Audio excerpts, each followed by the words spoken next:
अस्सलाम वालेकुम, आप देख रहे हैं PA न्यूज HD और मैं हूं आपके होस्ट सादिया बतूल। शामिल करते हैं आज की अहम खबरें। पाकिस्तानी फनकारों की जानिब से आयशा खान और हुमैरा असगर के लिए दुआ का एहतमाम। इस मौका पे मरहुमा फनकाराओं की मगफिरत और उनकी जिंदगी में किए गए कामों के लिए नेक कलिमात कहे गए।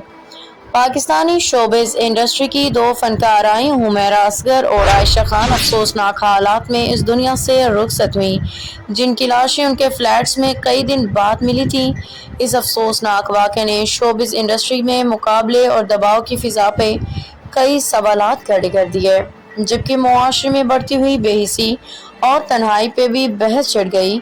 इस सूरत-ए-हाल के पेश नज़र तौसीक हैदर और लैला ज़ुबैरी ने इस्लामाबाद में एक्ट पाकिस्तान के साथ मिलकर फनकारों, एंकर्स और अदाकारों को इकट्ठा किया और दोनों मरहूमा फनकाराओं के लिए खसूसी दुआ का एहतमाम किया।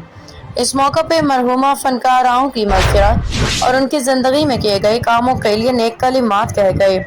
सोशल मीडिया पे इस दुआ के एहतमाम को खूब सराहा जा रहा है। एक सारिफ ने लिखा, अल्लाह मरहूमा बहनों की मग़फ़िरत फरमाए, जबकि दूसरे ने कहा, ये इन फनकारों की जानिब से बहुत अच्छा कदम है। एक सारिफ ने अफसोस का इजहार करते हुए कहा कि ऐसी दुआएं उनकी ज़िंदगी में भी करनी चाहिए जब वो जिंदा होती हैं।